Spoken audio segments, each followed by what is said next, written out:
কেমন আছেন সবাই? আশা করি সবাই ভালো আছেন। আজকে দোলাস ডেলি লাইফে আমি আজকে বানাবো আম কাসুন্দি। তার জন্য দেখো এখানে আমি একটা গোটা আম সুন্দর করে কিউবের মতো কেটে নিয়েছি। কেটে নিয়ে সেটা তোমাদের আমি আর দেখালাম না। কিউবের মতো কেটে নিয়ে দুটো কাঁচা লঙ্কা আর আমটা সুন্দর ফাইন একটা পেস্ট বানিয়ে নিয়েছি এই ব্লেন্ডারে। ওটা ঢেলে নিয়ে তারপরেই আবার ওই ব্লেন্ডারেই নিয়েছি দেখো 2 চামচ সর্ষে আর দুটো কাঁচা লঙ্কা, দুটো কাঁচা লঙ্কা দিচ্ছি। তোমরা যদি ঝাল কম খাও তোমরা কম নিতে পারো, তবে আমি একটু ঝালের পরিমাণটা বেশি দিয়েছি, আমরা ঝালটা খাই বলে। তা দুটো কাঁচা লঙ্কা আর সর্ষেটা সুন্দর দেখো ফাইন পেস্ট করে নিয়েছি। তা আজকে আমি বানাবো রেসিপিটা আম কাসুন্দি, যেটা আমরা সচরাচর কিনে খাই, সেটা আমি বাড়িতেই বানাবো। আর লাগবে সর্ষের তেল। সর্ষের তেলটা তোমাদের পরিমাণটা দেখালাম না। এখানে আমি নিয়েছি সর্ষের তেল, আমার যতটা পরিমাণ লাগবে তোমাদের আমি বলে দেবো, সেই পরিমাণই তোমরা ইউজ করবে। তো চলো রেসিপিটা শুরু করা যাক। তাই এখানে দিয়ে দিয়েছি কড়াই 1/2 কাপ মতো জল। তাই এই জলটা আমার অলরেডি গরম হয়ে গেছে। এবার আমি গ্যাসটা আস্তে করা ছিল, জোরে দিয়ে দেব। 1/2 চামচ নুন, 1/2 চামচ লঙ্কা গুঁড়ো, 1/2 চামচ হলুদ। দেখো খুব সুন্দর ফুটে উঠেছে। এই পর্যায়ে আমি এবার এটাকে নাড়িয়ে নিয়ে দিয়ে দেবো আমার আম বাটাটা, ফাইন পেস্ট আম বাটাটা। কাঁচা লঙ্কা আম বেটে রেখেছিলাম সেটা আমি দিয়ে দেবো। এটা আমার হবে, যতক্ষণ না হবে শুকনো হবে আমি ততক্ষণটা এটা নাড়বো। খেয়াল রাখতে হবে তলায় যেন না ধরে যায়। এটা আমার এইরকমভাবেই হবে।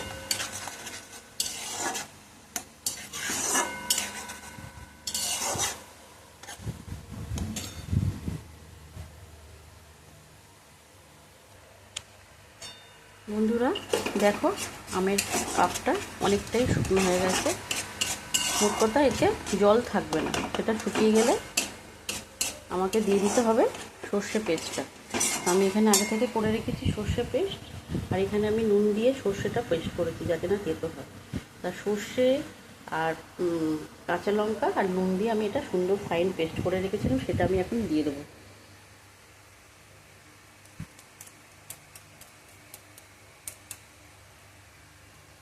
ভালো করে মিশিয়ে নেব। দেখতেই পাচ্ছ কত সুন্দর কালার হচ্ছে।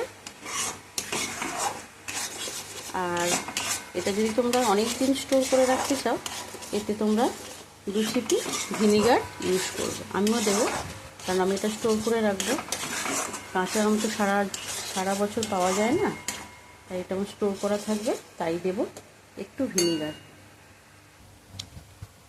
নিয়ে এসেছি ভিনিগার, আমি 2 চিপি মেপে, ডাইরেক্ট কড়াই দেবো না, দেবো আমি এই ব্লেন্ডারের ওপরে। কেন দিলাম? ব্লেন্ডারে আমার অনেক সর্ষে লেগে আছে, তা আমি তো জল ইউজ করব না, তাই জন্য আমি ভিনিগারটা এতে দিয়ে নাড়াচাড়া করে কড়াইয়ের উপরে দিয়ে দেবো, যাতে আমার পুরো সর্ষেটা এর মধ্যে মিশে যায়। দিয়ে দিলাম ভিনিগার, 2 ঢাকনা ভিনিগার দিয়ে দিলাম, দেখতেই পেলে তোমরা।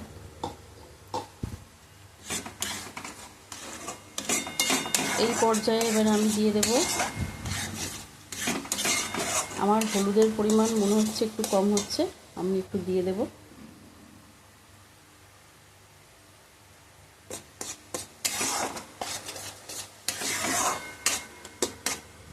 এই পর্যায়ে এবার আমি দিয়ে দেব সর্ষের তেলটা। সর্ষে দিয়ে বেশি নাড়াচাড়া করবো না, কারণ সর্ষে দিয়ে নাড়াচাড়া করলে বেশি তেতো হয়ে যাবে। সর্ষের তেলটা দিয়ে দেবো এবারে। আমি এখানে দেখো এতটা সর্ষের তেল দিয়েছি, আমি সবটা নেব না, আমি 50 গ্রামের মতো ইউজ করব। আবার গার্নিশ করার সময় আমার লাগবে একটু সর্ষের তেল, সেটা দিয়ে ভালো করে মিশিয়ে দেবো।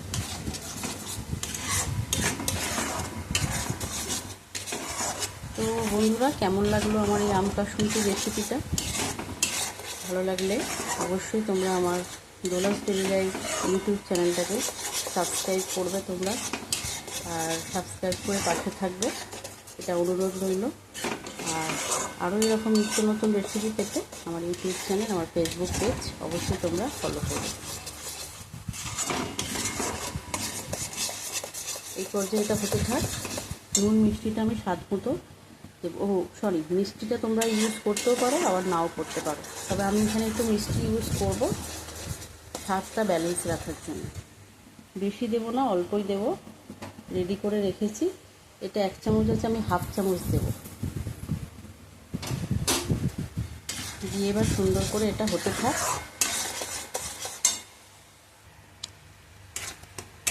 দেখো বন্ধুরা, আম কাসুন্দিটা আমার এই পর্যায়ে এসেছে।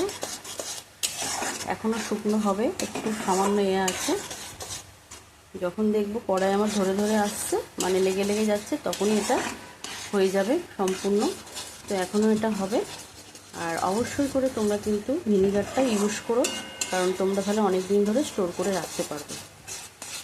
আর ভিনিগার বেশি দেবে না বন্ধুরা, ভিনিগার তো টক, আম তো টক, তাই সেই টকটার জন্য তোমরা ভিনিগারটা দু ঢাকনাই ইউজ করবে। আর পরিমাণ অনুযায়ী, আম যদি বেশি হয় তাহলে পরিমাণটা বাড়িয়ে দেবে।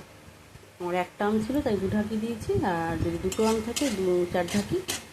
আর পরিমাণ বাড়তে থাকলে তোমার ভিনিগারের পরিমাণটাও বাড়তে থাকবে, এটা একটু খেয়াল রাখবে তোমরা। আর আমার আম কাসুন্দিটা যদি তোমাদের ভালো লাগে অবশ্যই লাইক কমেন্ট করে পাশে থাকবে।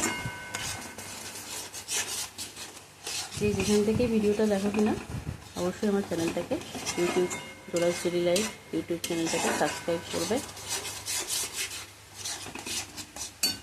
গ্যাসটা আমি একটু জোরে দিয়ে দিলাম।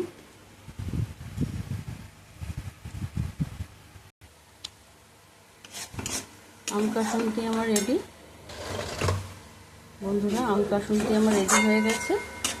টক ঝাল মিষ্টি ব্যালেন্সটা ঠিক আছে, আমি টেস্ট করে দেখে নিলাম। এবার আমি একটা সুন্দর পাত্রে ঢেলে তোমাদের সর্ষের তেলটা দিয়ে গার্নিশ করে দেখিয়ে দেবো। সুন্দর করে একটা পাত্রে ঢেলে নিলাম, সঙ্গে একটা কাঁচা লঙ্কা গার্নিশ করলাম, আর দিয়ে দেবো ওপর থেকে একটু সর্ষের তেল। এই হলো আমার কাসুন্দি। এই কাসুন্দি তোমরা যে কোনো স্ন্যাক্সের সাথে খেতে পারো, বা গরম ভাতের সাথেও খেতে পারো। খেতে কিন্তু খুব সুস্বাদু আর দুর্দান্ত লাগে। আর থালার হাফ ভাত তোমাদের এই কাসুন্দি দিয়েই খাওয়া হয়ে যাবে। তো কেমন লাগলো আমার এই কাসুন্দির রেসিপি তোমরা অবশ্যই কমেন্টে জানিও। আর দেখা হচ্ছে আবার অন্য কোনো ভিডিওতে, আরও কোনো অন্য রেসিপি নিয়ে। তো আপাতত টাটা, তোমরা ভালো থেকো, সুস্থ থেকো।